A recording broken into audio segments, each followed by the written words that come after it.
22 سورۃ الاحزاب آیت نمبر 56 کے تحت روح البیان میں یہ روایت موجود ہے۔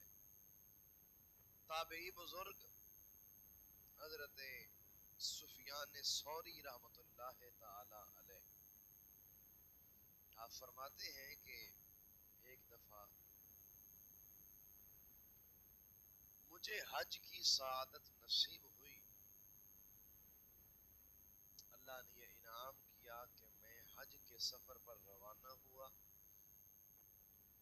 جب حج کرنے کے لیے میں مکہ پاک میں پہنچا، وہاں کعبہ معظمہ کا طواف کرنے لگا تو میں نے ایک شخص کو دیکھا کہ جو طواف کے دوران بجائے طواف کی دعائیں پڑھنے کے صرف درود پاک پڑھ رہا ہے۔ سفیان ثوری فرماتے ہیں کہ میں بڑا حیران ہوا، حالانکہ طواف کے دوران مانگی جانے والی مسنون دعائیں احادیث میں موجود ہیں، لیکن یہ کیسا عجیب آدمی ہے کہ دعائیں ساری چھوڑ کر ہر وقت طواف کے دوران درود پاک ہی پڑھتا چلا جا رہا ہے۔ فرماتے ہیں کہ میں اس کے قریب ہوا، میں نے اسے کہا کہ بھائی کیا ماجرا ہے؟ سارے جو ہیں وہ حاجی طواف کے دوران طواف کی دعائیں پڑھ رہے ہیں اور تیرا حال یہ ہے کہ تو درود پاک پڑھ رہا ہے۔ اس نے کہا کہ آپ نے پوچھا ہے تو میں آپ کو سارا ماجرا عرض کرتا ہوں۔ وہ کہتا ہے کہ میں اور میرا باپ گھر سے حج کے لیے چلے تھے، ہم نے احرام باندھا، آرزوئیں لیں، تمنائیں لیں، بڑی مشقتوں والا سفر ہم نے شروع کیا۔ راستے میں ہوا یوں کہ جو میرے والد تھے ان کی طبیعت ناساز ہو گئی، ان کی طبیعت جو ہے وہ بگڑنے لگی۔ اب ہم نے علاج شروع کیا، وہاں ٹھہراؤ کیا، سفر کو موقوف کیا۔ اس شخص نے کہا کہ جیسے جیسے ہم اپنے والد کا علاج کرتے رہے ویسے ویسے مرض کم ہونے کی بجائے اور بڑھتا گیا۔ مرض کم نہیں ہوا بلکہ اور بڑھا۔ وہ کہتے ہیں نا، مرض بڑھتا گیا جوں جوں دوا کی، یعنی علاج جتنا بڑھا مرض بھی اتنا ہی بڑھتا گیا۔ وہ شخص کہتا ہے کہ میں نے اندازہ لگا لیا کہ میرے والد محترم اب زندہ نہیں رہیں گے، ان کی حالت اتنی جو ہے وہ بدتر ہو چکی ہے کہ اب ان کا انتقال ہوگا۔ وہ شخص کہتا ہے کہ اے سفیان ثوری، اے صحابہ کی زیارت کرنے والے، اے تابعی بزرگ، اب جب حالت یہ ہوئی، تھوڑا سا وقت گزرا، والد محترم کا انتقال ہو گیا۔ وہ سفر کی مشقتیں تھیں، گھر سے دوری تھی، صدمہ آ گیا، لیکن اس صدمے پر ایک اور صدمہ آ گیا۔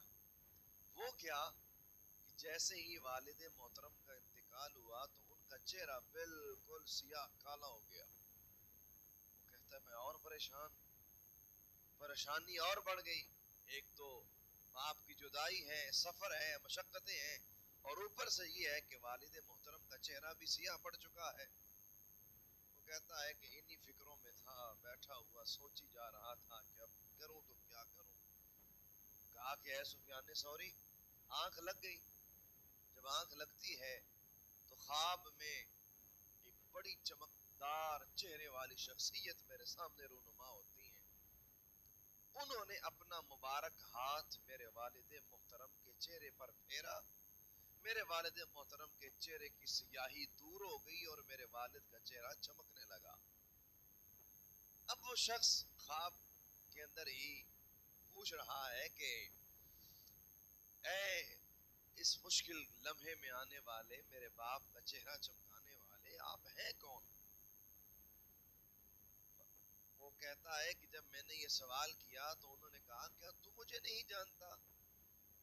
میں تمہارے اور تمہارے باپ کا نبی ہوں، میں محمد مصطفیٰ صلی اللہ علیہ وسلم ہوں. کہا کہ آپ نے میرے والد محترم پر یہ انعام کیوں کیا؟ سرکار دو عالم صلی اللہ علیہ وسلم نے ارشاد فرمایا کہ تیرا باپ اگرچہ بہت گناہگار تھا، گناہ کرنے والا تھا، لیکن اس میں ایک بڑی کمال کی بات تھی کہ یہ کثرت کے ساتھ میری ذات پر درود پاک پڑھا کرتا تھا. اس کے کثرت سے درود پاک پڑھنے کی برکت سے آج اس پر یہ کرم ہوا کہ اس کے سیاہ چہرے کو میں نے چمکدار بنا دیا. اب وہ نوجوان جو ہے وہ کہتا ہے اے سفیان ثوری، یہ تو تھا خواب. جب میں اس خواب سے بیدار ہوا تو میں دیکھتا ہوں کہ میرے والد جن کا چہرہ سیاہ ہو چکا تھا، حقیقت میں وہ چہرہ اب سفید اور چمکدار ہے. دیکھیے درود پاک پڑھنے کی برکت. اس صحابہ کرام علی مردوان کے دور کے بعد کا واقعہ ہے، تابعین کے دور کا واقعہ ہے، اور تابعین کا زمانہ بہترین زمانوں میں سے ہے.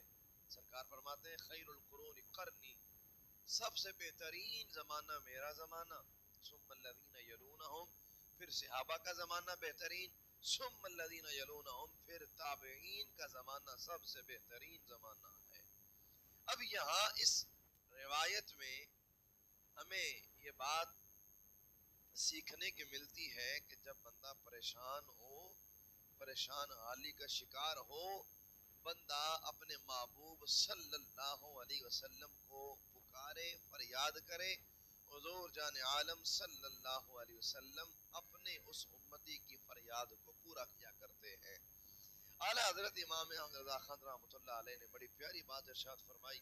فرماتے ہیں فریاد امتی جو کرے حال زار میں،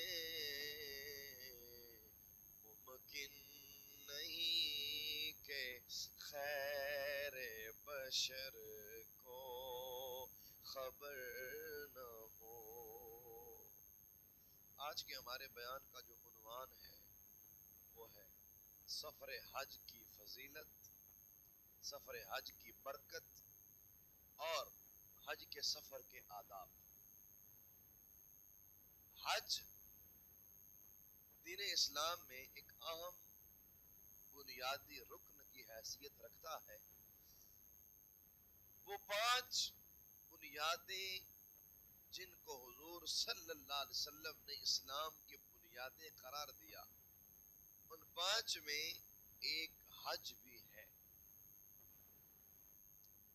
اللہ تبارک و تعالی نے قرآن مجید فرقان حمید میں حج کی فرضیت کا خود اعلان فرمایا. فرمایا وَلِلَّهِ عَلَى النَّاسِ حِجُّ الْبَيْتِ مَنِ اسْتَطَاعَ إِلَيْهِ سَبِيلًا. فرمایا کہ لوگوں پر اللہ کے لیے بیت اللہ کا حج فرض ہے. کس پر؟ من استطاع الیہ سبیلا، جو استطاعت رکھتا ہو حج کی طرف چلنے کی. اب اس آیت کریمہ میں اللہ وحدہ لا شریک نے حج کی فرضیت کا اعلان فرمایا اور ساتھ یہ فرما دیا کس پر فرض ہے؟ جو اس کی استطاعت رکھتا ہو. اب حج ہے کیا؟ حج کی تعریف کیا ہے؟ ذرا میں اختصار کے ساتھ یہ بیان کر دیتا ہوں. حج کہتے ہیں مخصوص دنوں میں مخصوص افعال کر کے اللہ کو راضی کرنا، اسے کہتے ہیں حج. اس کی شرعی تعریف ہے. اب 2 چیزیں ہیں، مخصوص دن ہے اور مخصوص افعال ہیں. مخصوص دن حج کے ایام یہ مخصوص ہے، پورا سال حج نہیں ہو سکتا. کوئی چاہے کہ میں رمضان میں حج کروں، ممکن نہیں. حج کے مخصوص ایام ہیں اور قرآن کیا کہتا ہے؟ الحج اشہر معلومات، کہ حج کے مہینے معلوم ہیں. حج کے مہینے معلوم ہیں. علماء نے یہاں لکھا ہے سرکار کے فرمان کی روشنی میں کہ 3 مہینوں کو حج کا مہینہ کہا گیا، شوال، ذیقعد اور ذی الحج۔ چونکہ شوال کے اندر حجاج کرام حج کی تیاری شروع کرتے تھے، وہ دور تھا آج کل کا دور نہیں، یہ پرانا دور تھا جس دور میں سواریوں پہ آنا ہوتا تھا، گھوڑوں پہ اور اونٹوں پہ، تو لمبا سفر، لمبا وقت لگتا تھا۔ عمومی طور پر شوال کے مہینے میں یہ معاملات حج کے حوالے سے شروع ہو جاتے تھے، اس لیے اللہ وحدہ لا شریک نے یہاں فرمایا کہ حج کے مہینے معلوم ہیں، وہ شوال ہے، وہ ذیقعد ہے اور وہ ذی الحج ہے۔ خیر، یہ مخصوص ایام ہیں، ان مخصوص ایام میں مخصوص افعال کو بجا لانا یہ حج کہلاتا ہے۔ مخصوص افعال کون سے ہیں؟ بندہ جب حج کے لیے جاتا ہے، طواف قدوم کیا جاتا ہے، طواف قدوم کر لینے کے بعد بندہ وہاں قیام کرتا ہے، ذی الحج کی 7 تاریخ آتی ہے، بندہ جو ہے وہ حج کی تیاری میں مصروف ہو جاتا ہے۔ 8 تاریخ جب آتی ہے ذی الحج کی، بندہ احرام باندھ کر مینا کی طرف روانہ ہو جاتا ہے۔ وہاں 8 سے 9 کو بندہ جو ہے وہ مزدلفہ کا قیام کرتا ہے، وہاں کے افعال کرتا ہے، عرفات کے افعال کرتا ہے، اور 9 سے پھر آگے 10 کو مزدلفہ کی طرف حاجی چلتا ہے۔ یہ مخصوص افعال کیے جاتے ہیں، وہاں قیام ہے، وہاں نوافل ہے، اور 10 ذی الحجہ کو، 11 کو، 12 کو رمی جبرات ہے، شیطان کو کنکریاں مارنا ہے۔ یہ وہ مخصوص افعال ہے جو کرنے ہیں۔ اس کے بعد طواف زیارت ہوتا ہے، اور طواف زیارت کرنے کے بعد صفا مروہ کی سعی ہے، سر منڈوانا ہے، قربانی ہے، سارے معاملات ہیں۔ یہ ہیں وہ مخصوص افعال، یہ مخصوص کام، مخصوص افعال ان مخصوص دنوں میں کرنا، اس کو حج کہا جاتا ہے۔ حج کے بڑے فضائل ہیں، حج کی بڑی فضیلتیں ہیں۔ نبی کریم صلی اللہ علیہ وسلم نے اس کی بڑی ہی بہترین فضیلتیں ارشاد فرمائی ہیں۔ جب آپ سنیں گے تو انشاءاللہ ایمان بھی تازہ ہوگا۔ حج نہیں کیا، حج کرنے کا ذہن بنے گا، اگر حج کیا ہے تو دوبارہ حج کرنے کی تڑپ جاگ اٹھے گی۔ اس طرح کے عظیم الشان فضائل میرے اور آپ کے آقا صلی اللہ علیہ وسلم نے حج کے بیان فرمائے ہیں۔ لیکن اس سے پہلے میں ایک آپ کو حاجی کا واقعہ سناتا ہوں، بڑا ہی خوبصورت واقعہ ہے، ہمیں سیکھنے کی باتیں اس میں بڑی ملیں گی۔ ایک اللہ کے ولی گزرے ہیں جن کا نام تھا حضرت محول رضی رحمت اللہ تعالی علیہ۔ آپ فرماتے ہیں حضرت بہیم اجلی رحمت اللہ علیہ بڑے مشہور و معروف بزرگ گزرے ہیں۔ انہوں نے مجھ سے کہا کہ میں حج پہ جانا چاہ رہا ہوں، لیکن میرا کوئی رفیق نہیں ہے، ساتھ جانے والا کوئی نہیں۔ اگر کوئی جاننے والا آپ کا ہو جس نے حج پر جانا ہو تو اسے میرے ساتھ کر دیجئے، میرے ساتھ رہے گا، ہم دونوں مل کے حج کے ارکان ادا کریں گے۔ حضرت بہیم اجلی نے جب جناب محول سے یہ کہا تو پھر یوں ہوا کہ حضرت محول نے اپنے پڑوسی کو کہا کہ تو حج پر تو جانے لگا ہے، ایسا کر حضرت بہیم کے ساتھ چلا جا، بڑے نیک ہیں، متقی ہیں، پرہیزگار ہیں، رونے والے ہیں، خوف خدا والے ہیں، برکتیں ملیں گی، اچھی صحبت کی برکتیں نصیب ہوں گی۔ جب اس نے یہ سنا نا کہ وہ بکثرت رونے والے ہیں، اس نے کہا کہ میں سفر نہیں کروں گا ان کے ساتھ۔ کیوں؟ اس لیے کہ وہ تو رونے والے ہیں، وہ تو خوف خدا والے ہیں، میرا سفر خوشگوار نہیں گزرے گا، میرے سفر میں ہر وقت رونے دھونے کے جو ہے نا وہ نظارے ہوں گے، میں ان کے ساتھ چلنے کے لیے تیار نہیں۔ حضرت محول فرماتے ہیں کہ میں نے اسے کہا کہ یہ بڑا اچھا موقع ہے، ایک اللہ کے نیک بندے کے ساتھ، متقی شخص کے ساتھ، پرہیزگار کے ساتھ سفر حج کا موقع مل رہا ہے، اسے ضائع نہ کرو۔ خیر جیسے تیسے آپ نے اسے منایا، وہ حج کے سفر کے لیے جناب بہیم کے ساتھ نکلتا ہے۔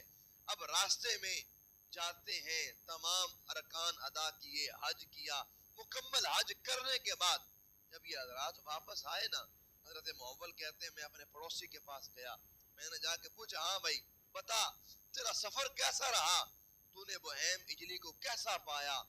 وہ کہتا ہے پہلے تو آپ کا بڑا شکریہ، پہلے تو آپ کو اللہ جزائے خیر عطا فرمائے، آپ نے مجھ پر بڑی مہربانی کی کہ آپ نے مجھے ایسے شخص کے ساتھ حج کے لیے روانہ کیا جس نے میری تقدیر کو بدل دیا ہے۔ آپ فرماتے ہیں وہ کیسے؟ پہلے تو کہتا تھا کہ میں نے جانا نہیں ان کے ساتھ، یہ رونے والے ہیں، یہ بکثرت روتے ہیں، میں ان کے ساتھ نہیں جاؤں گا، لیکن اب تو ہی ان کی تعریفیں کر رہا ہے اور میرا شکریہ ادا کر رہا ہے، سارا معاملہ کیا ہے؟ اس نے کہا بات یہ ہے کہ جب سفر کا آغاز ہوا یہ روتے تھے اللہ کے خوف سے، اپنے گناہوں کو یاد کر کے اللہ کے خوف سے روتے تھے، ہم پریشان ہوتے تھے، لیکن آہستہ آہستہ وقت گزرتا گیا، ان کے کردار کا اثر ہم پر ہوتا گیا، ہمارے اندر تبدیلی آتی گئی، ہمیں بھی خوف خدا میں رونا نصیب ہوا، ہم بھی رونے والے بن گئے، اور وہاں حج میں جو ارکان ہم نے مل کے ادا کیے اس میں ہمیں اتنا روحانی سکون ملا کہ اس کی میں آپ کو مثال بھی بیان نہیں کر سکتا۔ تو یہاں یہ والا جو آپ نے روایت سنی ہے، اس میں ایک بات جو ہمیں سیکھنے کی ملتی ہے وہ یہ ہے کہ جب بندہ کسی اللہ کے نیک بندے کے ساتھ جڑتا ہے اس کے کردار کا اثر ظاہر ہوتا ہے، وہ بندہ بھی اللہ کے خوف دل میں رکھنے والا بن جاتا ہے۔ یہ حج جو ہے بڑا مبارک سفر ہے، اس حج کے بارے میں یہاں میرے پاس انتہائی خوبصورت ترین روایات موجود ہیں، ایک ایک کر کے میں آپ کے سامنے ان روایات کو رکھتا ہوں۔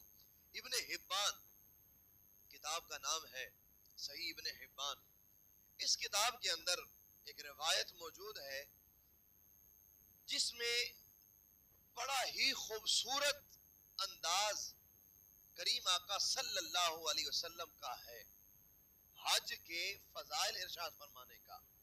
انصاری صحابی سرکار کی بارگاہ میں حاضر ہوئے، آ کے عرض کرتے ہیں یا رسول اللہ صلی اللہ علیہ وسلم، میرے چند ایک سوال ہیں، دو چار سوال ہیں میرے، میں آپ سے وہ سوال کرنا چاہتا ہوں، آپ مجھے ان سوالوں کے جواب ارشاد فرمائیے۔ اب بڑی ایمان افروز بات ہے، صحابی نے کہا کہ میرے سوال ہیں، ابھی سوال بتائے نہیں کہ سوال ہے کیا، کہا کہ میں چند سوال کرنا چاہتا ہوں، مجھے ان سوالوں کے جواب چاہیے۔ اب حضور کا جواب پتہ کیا ہے؟ میرے اور آپ کے آقا صلی اللہ علیہ وسلم نے فرمایا، اے میرے پیارے صحابی یہ بتا، سوال میں بتاؤں یا تو بتائے گا؟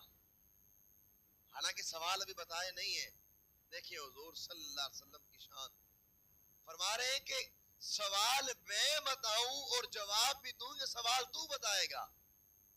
اب آگے سے دیکھو نا، صحابی ہیں، اب صحابی کا عمل بھی بڑا قابل تقلید ہے، صحابی نے یہ نہیں کہا کہ یا رسول اللہ یہ کیسی بات کر رہے ہیں، سوال تو میں نے بتائے نہیں، بات تو میرے دل میں ہے، آپ کیسے جان لیں گے؟ صحابی تھا نا، ماننے والا تھا، تنقید کرنے والا نہیں تھا، عشق والا تھا، محبت والا تھا، سرکار کے مقام کو جاننے والا تھا۔ صحابی نے کہا یا رسول اللہ آپ ہی سوال بتائیے، آپ ہی جواب ارشاد فرمائیے۔ اب دیکھیے حضور کی شان، حضور کا مقام دیکھیے، سرکار نے فرمایا اچھا بات یہ ہے تو سن، تیرے سوال کیا تھے؟ فرمایا کہ تیرا پہلا سوال یہ ہے، تو پوچھنا یہ چاہ رہا تھا کہ مجھے یہ بتایا جائے کہ جب حاجی گھر سے نکلتا ہے اللہ اس کو کتنا ثواب عطا فرماتا ہے؟ وہ مسکرا دیا۔ اب آپ نے فرمایا کہ اے میرے آنے والے میرے پیارے صحابی، تیرا دوسرا سوال یہ تھا کہ جب حاجی میدان عرفات میں ٹھہرتا ہے تو اس کو کتنا ثواب دیا جاتا ہے؟ صحابی پھر مسکرا دیا۔ فرمایا کہ تیرا تیسرا سوال کیا ہے؟ تیرا تیسرا سوال یہ ہے کہ تو پوچھنا چاہ رہا تھا کہ جب حاجی شیطان لعین کو کنکریاں مارتا ہے تو اس کو کتنا اجر ملتا ہے؟ تیرا چوتھا سوال یہ تھا کہ جب حاجی سر منڈواتا ہے اس کو کتنا ثواب ملتا ہے؟ تیرا پانچواں سوال یہ تھا جب حاجی آخری طواف کرتا ہے اس کو کتنا ثواب دیا جاتا ہے؟ سرکار نے فرمایا کہ تیرے 5 سوال ہیں۔ صحابی نے ہاتھ جوڑ کے عرض کی یا رسول اللہ آپ نے بالکل وہ صحیح سوال ارشاد فرمائے جو میرے دل کے اندر موجود تھے۔ اب دیکھیے سرکار کا مقام، ابھی جواب آگے آئیں گے، جواب سنیں گے تو آپ کا ایمان تازہ ہوگا۔ سرکار نے کس طرح فضیلتیں ارشاد فرمائی حج کرنے والے کی۔ اب صحابی نے کہا یا رسول اللہ صلی اللہ علیہ وسلم آپ نے میرے سوال صحیح ارشاد فرما دیے. میں نے یہی سوال کرنے تھے, میرے دل میں یہی تھا کہ میں پوچھوں کہ حاجی گھر سے نکلتا ہے کتنا ثواب, حاجی میدان عرفات میں جاتا ہے کتنا ثواب, حاجی شیطان کو کنکریاں مارتا ہے کتنا ثواب, حاجی جب سر منڈواتا ہے کتنا ثواب ملتا ہے, اور حاجی جب آخری طواف کرتا ہے کتنا ثواب ملتا ہے. اے میرے آقا, آپ نے سوال تو ارشاد فرما دیے, اب جواب بھی ارشاد فرمائیے. یہ جواب ذرا توجہ کے ساتھ سننے والے ہیں, اپنے ایمان کو تازہ کرنے والے ہیں. کریم آقا صلی اللہ علیہ وسلم نے ارشاد فرمایا کہ جب حاجی اپنے گھر سے حج کے ارادے سے نکلتا ہے, اللہ اس کی سواری کے ہر قدم کے بدلے میں اسے ایک ایک نیکی عطا فرماتا ہے.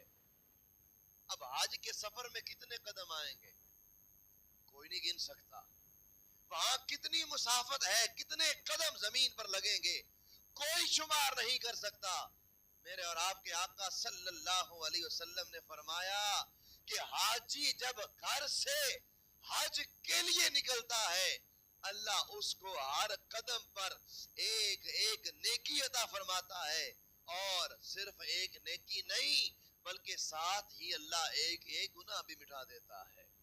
ایک نیکی بھی مل رہی ہے, گناہ بھی مٹایا جا رہا ہے. سرکار نے فرمایا اب تیرے دوسرے سوال کا جواب. تیرا دوسرا سوال یہ تھا کہ جب حاجی میدان عرفات میں جاتا ہے کتنا ثواب دیا جاتا ہے. سن تیرے دوسرے سوال کا جواب. سرکار نے فرمایا کہ جب حاجی میدان عرفات میں قیام کرتا ہے, جب وقوف عرفات کرتا ہے, تو اللہ خود آسمان دنیا پر تجلی فرماتا ہے. خود اللہ آسمان دنیا پر تجلی فرماتا ہے اور یہ اعلان کرتا ہے کہ اے فرشتوں گواہ ہو جاؤ, میں نے ان کے گناہ معاف کر دیے, اگرچہ ان کے گناہ بارش کے قطروں کے ذرے کے برابر ہی کیوں نہ ہو. میدان عرفات میں یہ حاجی کو نیکی ملتی ہے.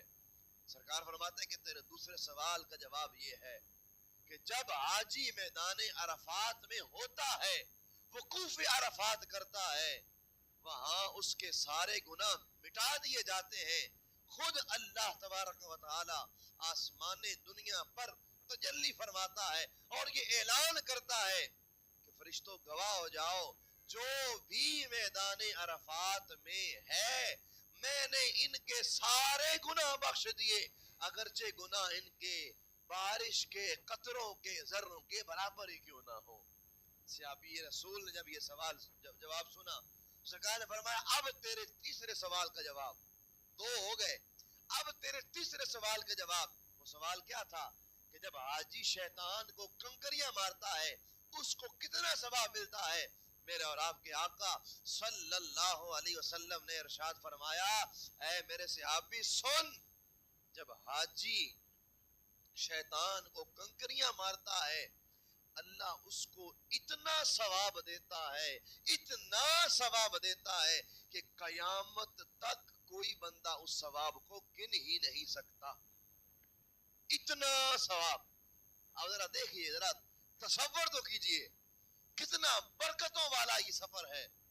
جب گھر سے نکلا ہر قدم پر نیکی, ہر قدم پر گناہ مٹ رہا ہے, اور جب وقوف عرفات حج کا سب سے بڑا رکن ادا کرنے کے لیے میدان عرفات میں ہے, اللہ خود تجلی فرما کے اعلان کر رہا ہے سارے گناہ بخشے گئے, اگرچہ بارش کے قطروں کے ذروں کے برابر ہی کیوں نہ ہو. اور اگلی کیا ہے کہ جب وہ حاجی کنکریاں مارتا ہے نا, سرکار فرماتے ہیں میرے صحابی اتنا ثواب ہے, اتنا ثواب ہے کہ قیامت تک کو شمار نہیں کر سکتا. اب سرکار فرماتے ہیں کہ تیرے چوتھے سوال کا جواب. 5 سوال تھے. اب مزے کی بات ہے سوال سرکار نے خود ارشاد فرمائے, صحابی کے دل کا حال جانا, صحابی کے دل میں جو بات تھی اس کو جانا, اور جان کے سرکار نے سوالات ارشاد فرمائے. اس نے کہا بالکل میرے دل میں یہی سوال تھے. چوتھا سوال کیا تھا؟ صحابی رسول نے پوچھا, صحابی رسول کو جو سوال جو سرکار نے ارشاد فرمایا تھا وہ سوال یہ تھا کہ جب حاجی سر منڈواتا ہے حج کرنے کے بعد, اس کو کتنا اجر ملتا ہے. کریم آقا صلی اللہ علیہ وسلم نے جو جواب ارشاد فرمایا ہے انتہائی با کمال اور مزے کا جواب ہے. میرے اور آپ کے آقا صلی اللہ علیہ وسلم نے ارشاد فرمایا اے میرے صحابی یہ بات یاد رکھنا جب حاجی حج کر کے سر منڈواتا ہے کوئی چھوٹا موٹا ثواب نہیں, اللہ اس کے ہر بال کے بدلے میں ایک نیکی نہیں, ایک گناہ مٹانا نہیں, اجر کیا ہے سنیے گا بڑا ہی بہترین اجر. فرمایا کہ جب حاجی حج کر کے سر منڈواتا ہے اللہ ہر بال کے بدلے میں قیامت میں ایک نور عطا فرمائے گا. قیامت میں نور, وہ قیامت کا دن ہولناک کتنا ہوگا آپ اس کو جانتے ہیں. وہاں سختیاں ہی سختیاں, وہاں جناب اتنی سختیاں ہوں گی کہ کوئی بندہ برداشت نہیں کر سکے گا. انتہائی مشکل ترین دن 500 سال کے برابر کا دن. وہاں پریشانیاں مشکلیں مصیبتیں اتنی ہوگی کہ بندہ برداشت نہیں کر پائے گا. اور خوش نصیب ہے وہ جو حج کرتا ہے. جب وہ حج کر کے سر منڈواتا ہے برکت کیا ملتی ہے, ثواب کیا ملتا ہے. کریم آقا صلی اللہ علیہ وسلم نے فرمایا کہ اس کے ہر بال کے بدلے میں اللہ قیامت میں ایک ایک نور عطا فرمائے گا, اور اس نور کی روشنی میں اس نور کی برکت سے وہ حج کرنے والا بخشا جائے گا اور جنت میں داخل ہو جائے گا. پانچواں سوال یہ تھا کہ جب حاجی آخری طواف کرتا ہے, بالکل وہ طواف زیارت جسے طواف وداع بھی بعض لوگ سمجھتے ہیں, لیکن طواف زیارت الگ ہے, یہ حج کا رکن ہے. طواف وداع الگ ہے جو کہ وہاں سے واپسی کے وقت آخری طواف ہوتا ہے. فرمایا کہ جب حاجی وہ آخری طواف کرتا ہے نا طواف وداع تو کیا ہوتا ہے, ثواب کتنا ہے ذرا یہ بھی سنیے گا. سرکار نے فرمایا وہ حاجی اپنا آخری طواف کر کے گناہوں سے ایسا پاک ہو جاتا ہے گویا آج ہی ماں کے پیٹ سے باہر آیا ہے. یہ 5 جو آپ نے سرکار کے فرمان سنے, میں سمجھتا ہوں اتنی بڑی فضیلت کسی اور عمل پہ اس طرح سرکار نے ارشاد نہیں فرمائی. جب یہ روایت میں نے پڑھی تو ایمان بھی تازہ ہوا اور دل میں محبت اور حج کا شوق بھی بڑھا کہ یار کتنا برکتوں والا سفر ہے. اور جب حاجی سارے گناہ معاف کروا لیتا ہے اور اتنی نیکیاں اتنی برکتیں اپنے نامہ اعمال میں لکھوا لیتا ہے تو پھر اس سے بڑھ کر اور جو ہے وہ مزے والی بات کیا ہوگی. لیکن اس میں ایک بات یاد رکھنے والی ہے, یہ سارے جو ثواب ہے نا یہ ہر حاجی کو نہیں ملتے. یہ بات بڑی سوچنے والی ہے. ہمارے یہاں حج کرنے والے کثیر ہوتے ہیں, لیکن بات یاد رکھیے کہ جو حج کرنے کے بعد حج کو ضائع نہیں کرتا ثواب یہ والا اس کے لیے. وہ حج ضائع نہ کرنے کا مطلب کیا ہے کہ حج کر کے حاجی صاحب آ گئے لیکن دکان پہ بیٹھ کر ڈنڈا مار رہے ہیں, ڈنڈی بھی نہیں ڈنڈا مار رہے ہیں. حاجی صاحب حج کر کے تو آ گئے, گھر میں سب کو جناب لتاڑی جا رہے ہیں, گالیاں دے رہے ہیں, لڑائیاں کر رہے ہیں, جھگڑا کر رہے ہیں. حاجی صاحب حج کر کے تو آ گئے ہیں لیکن سر عام بازار میں غریبوں کی عزت پہ حملہ کر رہے ہیں. حاجی صاحب حج کر کے آ تو گئے لیکن سود کھا رہے ہیں, رشوت کھا رہے ہیں, حرام کما رہے ہیں, حرام کھا رہے ہیں.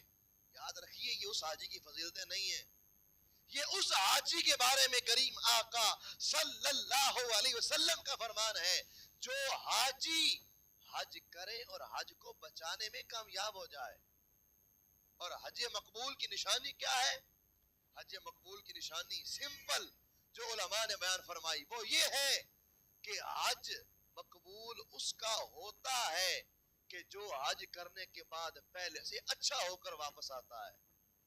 اگر پہلے نمازی نہیں تھا نمازی بن گیا, اگر پہلے وہ ماں باپ کو ستانے والا تھا تو اب ماں باپ کا فرمانبردار بن گیا, پہلے جیسا نہ رہا بدل کے آیا تو یہ علامت ہے کہ اس بندے کا حج مقبول ہے. اور ایک حدیث پاک سنیے گا, میرے اور آپ کے آقا صلی اللہ علیہ وسلم نے فرمایا میرے غلاموں حج مقبول کا ثواب صرف ایک ہے, حج مقبول کا ثواب صرف ایک ہے اور وہ کیا ہے؟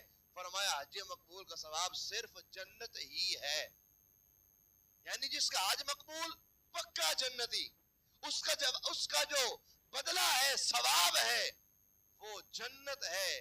کریم آقا صلی اللہ علیہ وسلم نے ارشاد فرمایا کہ جب حاجی، روایات کا مفہوم ہے کہ جب حج کرنے والا حاجی مسجد حرام میں جا کر وہاں 2 رکعت نفل پڑھتا ہے، اللہ اس پہ 60 رحمتیں نازل فرماتا ہے، 60 رحمتیں۔ اور فرمایا کہ جب وہی حاجی وہاں خانہ کعبہ کے روبرو کھڑے ہو کر نوافل پڑھتا ہے، اللہ اس کو 40 مزید رحمتیں عطا فرماتا ہے۔ اور یہی حاجی جب آگے بڑھ کر مقام ابراہیم کے پاس جو ہے وہ 2 نفل پڑھتا ہے، اس کو 20 رحمتیں مزید ملا کرتی ہیں، تو 120 رحمتیں۔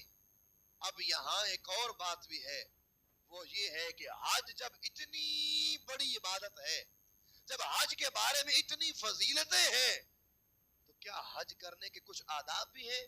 بالکل آداب ہے، قرآن ہمیں تعلیم دیتا ہے۔ قرآن فرماتا ہے الحج اشہر معلومات فمن فرض فیہن الحج فلا رفث ولا فسوق ولا جدال فی الحج۔ قرآن کہتا ہے کہ حج کے مہینے معلوم ہیں، جو حج کے لیے جائے اس کے لیے ضروری ہے فلا رفث، کہ وہ رفث نہ کرے، ولا فسوق، فسوق نہ کرے، ولا جدال، جدال نہ کرے۔ اب یہ رفث فسوق جدال ہے کیا؟ بالکل ایک ایک جملے میں عرض کرتا ہوں۔ رفث یہ فوش گوئی والی باتیں ہوتی ہیں، گندی باتیں، بے حیائی والی باتیں۔ فرمایا کہ جو حج پر جائے اسے چاہیے کہ وہ کبھی بھی بھول کر کوئی گندی بات نہ کرے، بے حیائی کی بات نہ کرے۔ ولا فسوق، گناہ والا کام نہ کرے۔ فسق ہر گناہ کو کہتے ہیں کہ جب حج کے سفر پہ جائے کوئی گناہ نہ کرے۔ ولا جدال فی الحج، اور جب حج کے سفر پہ جائے وہاں کسی قسم کا جھگڑا نہ کرے۔ اور مزید فرمایا وَتَزَوَّدُوا، اور زیادہ راہ آنے جانے کا خرچہ بھی ساتھ لے کر جائے۔ فرمایا فَإِنَّ خَيْرَ الزَّادِ التَّقْوَىٰ، حج کے سفر میں جو سب سے بہترین ساتھ لے جانے کا سامان ہے، فَإِنَّ خَيْرَ زَادِ التَّقْوَىٰ، وہ بہترین سامان جو ساتھ لے جانے کا ہے وہ تقویٰ ہے، پرہیزگاری ہے۔